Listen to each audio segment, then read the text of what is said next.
안녕하세요. 동나원에서 인문 논술 강의를 하고 있는 이승진이라고 합니다.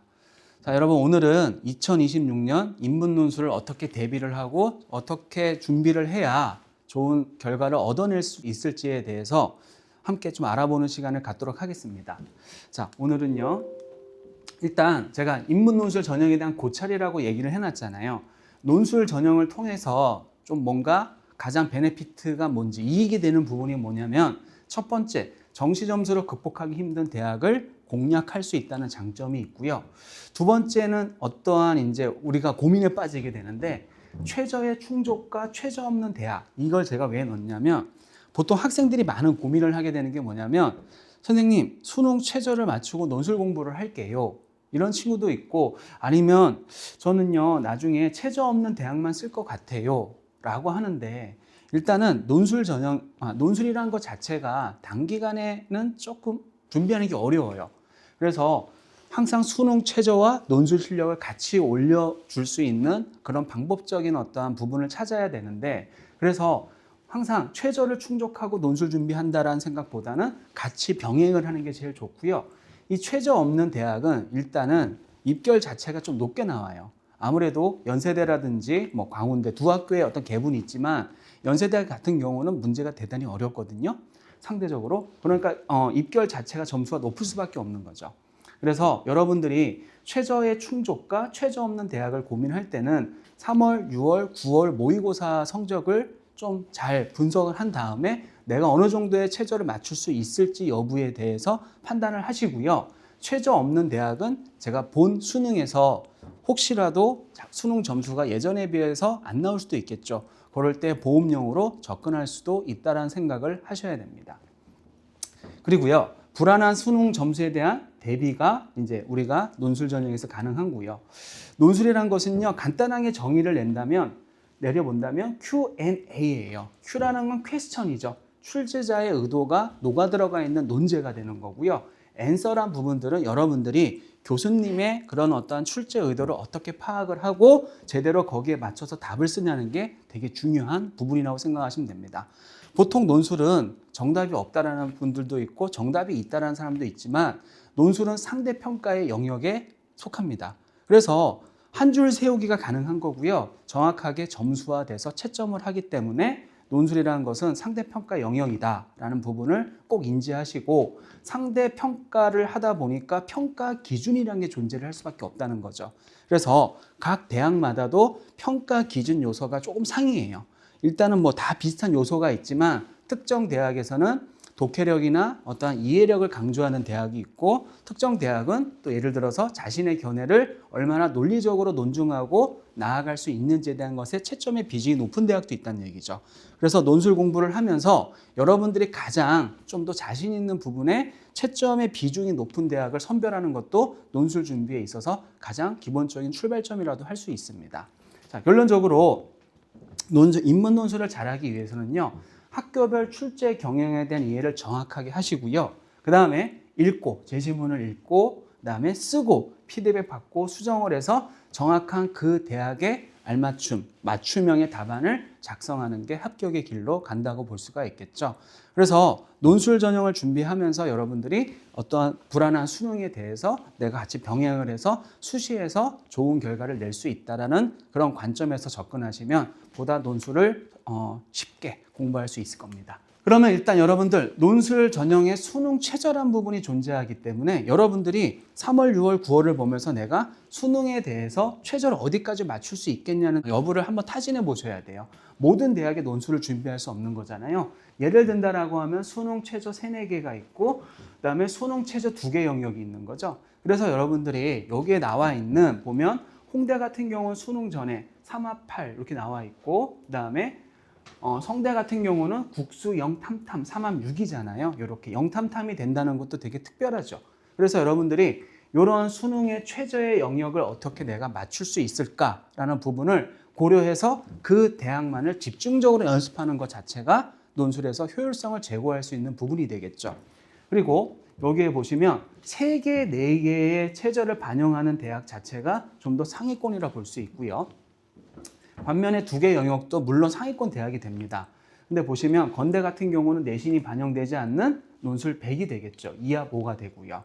그래서 여러분들이 여기서 수능 체제를 내가 어디까지를 맞출 거라는 것을 확실하게 여러분들이 정하고 논술 대비가 들어가는 것이 가장 합리적입니다. 자, 그 다음에요. 여기 보면 수능 없는 대학이 있죠. 수능 최저가 없는 대학이 있는데 연대, 카톨릭대, 단국대, 그다음에 광운대, 인하대, 아주대 같은 경우는 논술에서 수능 최저가 없는 대학이에요. 이런 대학들 같은 경우는요, 일단 경쟁률이 높을 수밖에 없겠죠. 그래서 여러분들이 안일하게 수능에 어떠한 최저를 준비 안 하고 이런 대학만 준비하겠다라는 것은 큰 어떠한 실수를 저지를 수 있기 때문에 이러한 대학들은 한 2개 정도에서 여러분들이 잘 맞춤형으로 준비를 하시는 게 좋아요. 상대적으로 연세대가 되게 어렵고요. 광운대나 그다음에 카톨릭대가 좀 접근하는 게 논술 초보자들도 접근하는 데 있어서 상당히 용이합니다. 자, 그리고요. 이제 보시면 여기 그러니까 여학생들 같은 경우는 여대 논술이 있는데 이건 남녀공학 대학보다는 아무래도 어떨 것 같아요? 경쟁률이 좀 적겠죠. 경쟁률이 적지만 이화여대 논술 같은 경우는 상당한 난이도를 요구하거든요. 그래서 내가 여학생이라고 하면 여대 논술을 좀 더 하나 정도는 같이 끼고 준비를 하는 것도 중요한 전략이라고 볼 수가 있겠습니다. 그러면요. 인문 논술 출제 유형 분석을 보겠는데 자, 여기 보면 5가지 유형이 나와 있죠, 여러분들.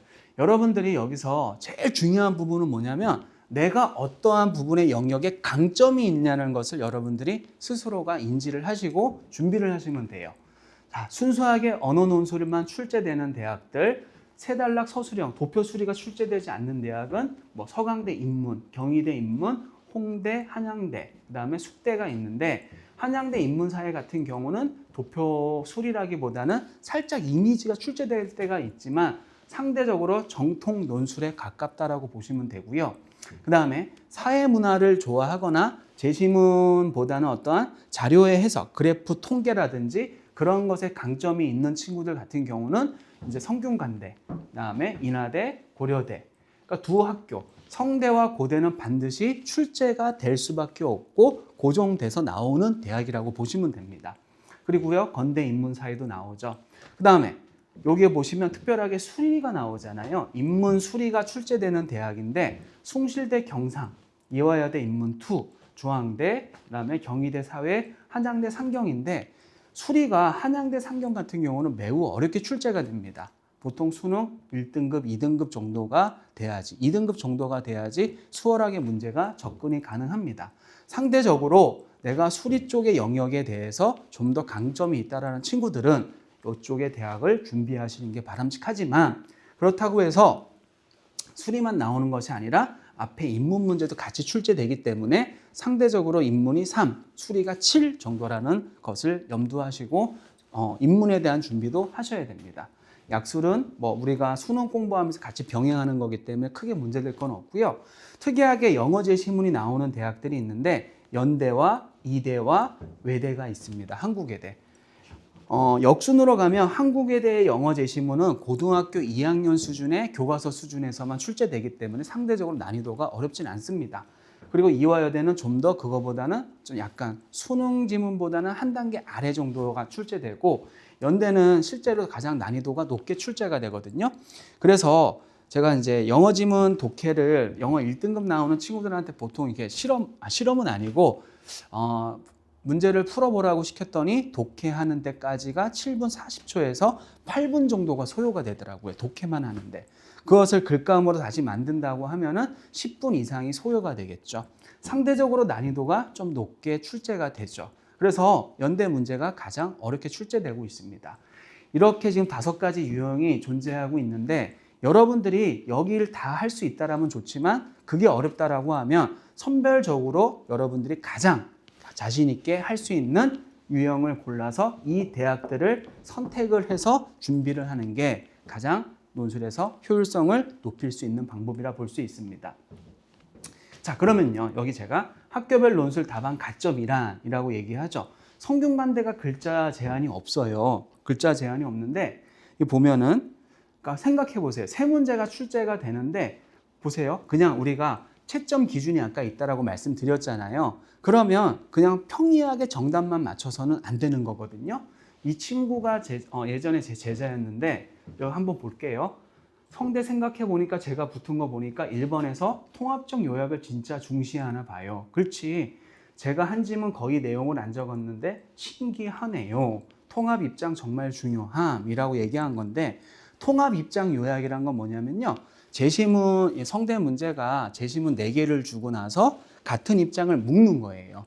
예를 들어 1번, 3번이 같은 팀이고 2번, 4번이 같은 팀인데 1번, 3번을 그냥 각각 1번 어떻고 3번 어떻다라는 것이 아니라 1번과 3번의 동일 입장에서 그 내용들 2개를 엮어야 되는 거예요. 연계 해석을 하는 거죠. 예를 든다라고 하면 제시문 1번이 효율성에 대한 이론과 원리의 지문이라고 하면 제시문 3번은 거기에 해당하는 사례예요. 사례. 사회현상 같은 경우가 많이 나오거나 아니면 문학작품이 등장할 때도 있습니다. 그래서 그 2개를 유기적으로 엮어서 뭔가 한 편의 글을 써준다라는 거죠. 그래서 그게 통합 입장 요약이라고 하는 거예요.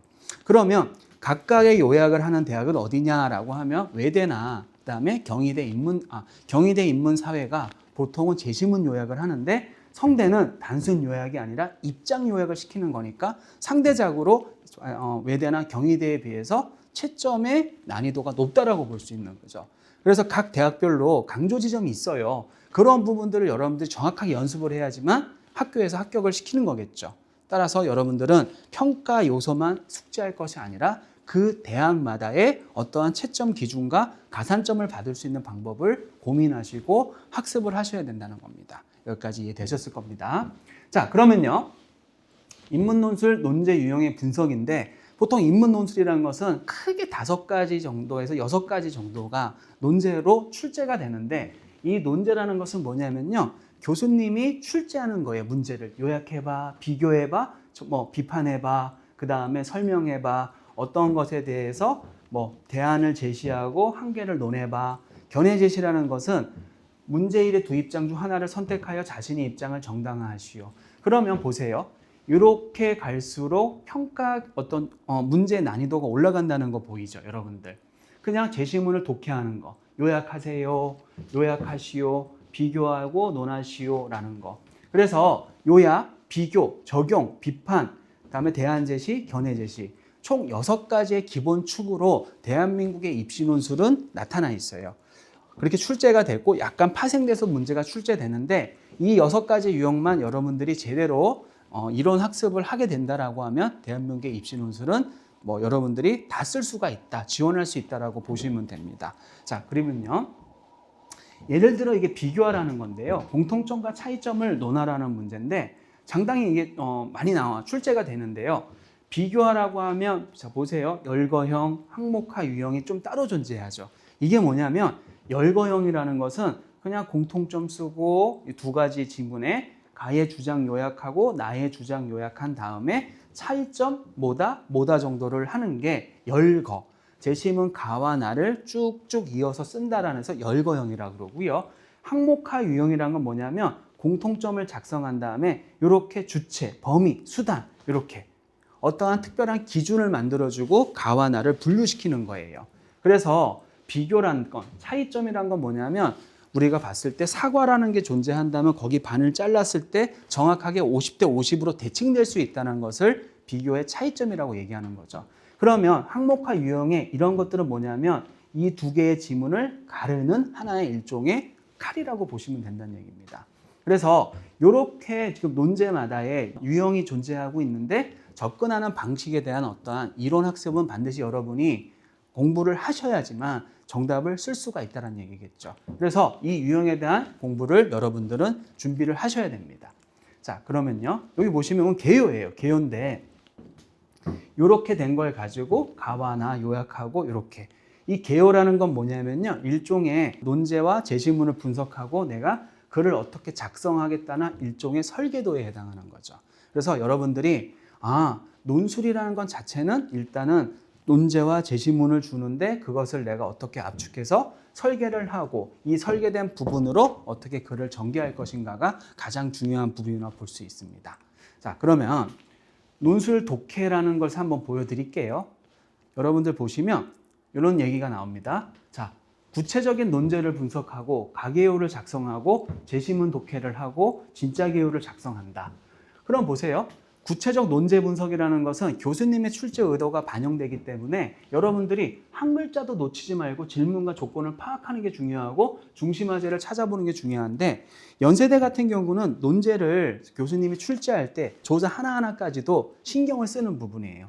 이건 뭐냐면 논제의 의도가 어떠냐에 따라서 제시물 독해 방법이 달라지는 거겠죠.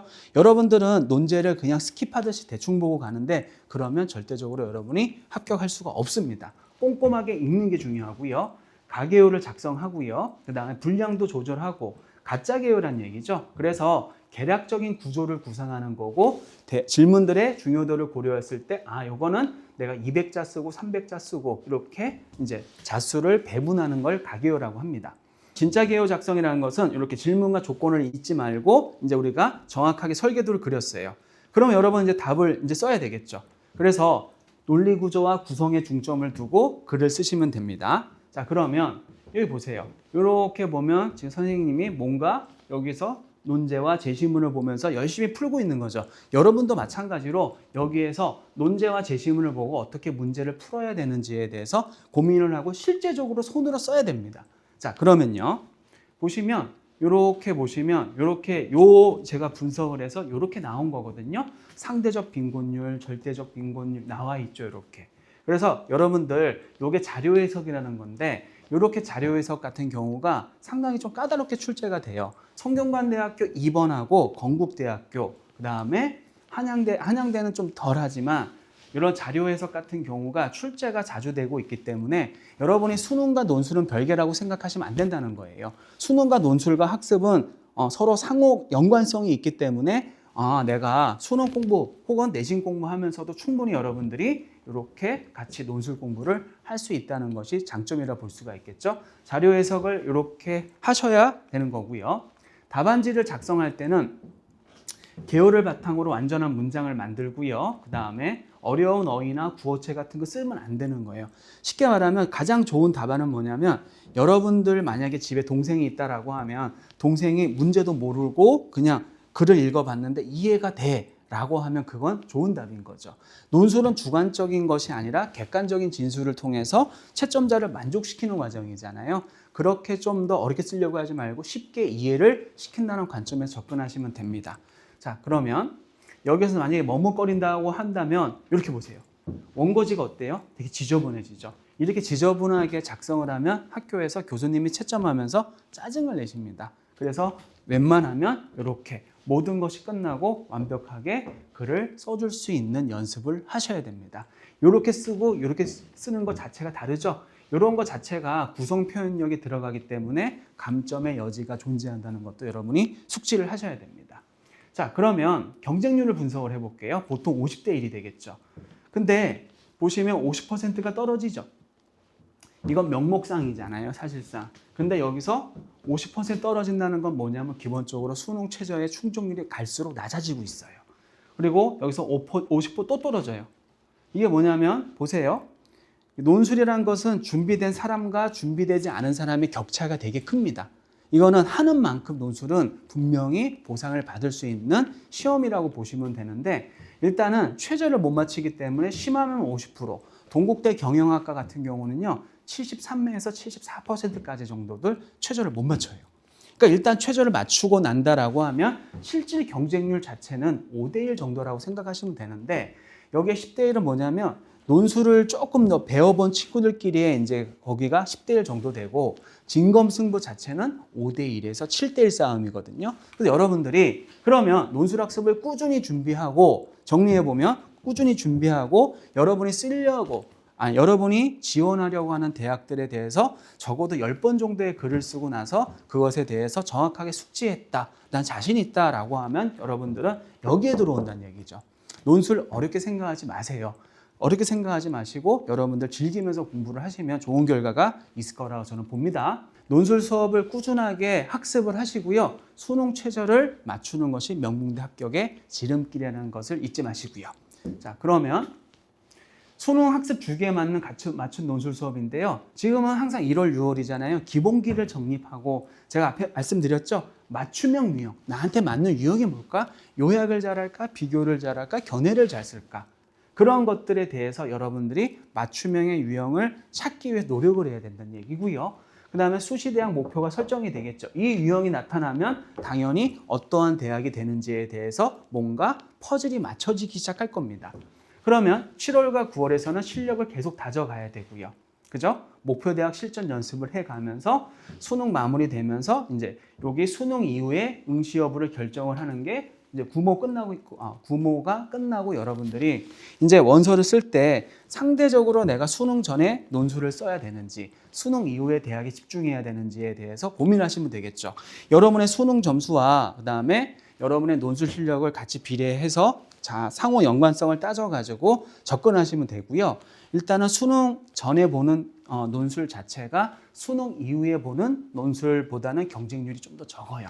만약에 여러분들이 논술 실력에 자신이 있고 수능 최저 혹은 정시에 대한 자신감이 좀 더 결여되어 있다라고 하면 수능 전에 보는 대학의 논술을 적극적으로 노려보는 것이 오히려 상대적으로 합격 가능성을 높일 수 있는 부분이라고 생각됩니다.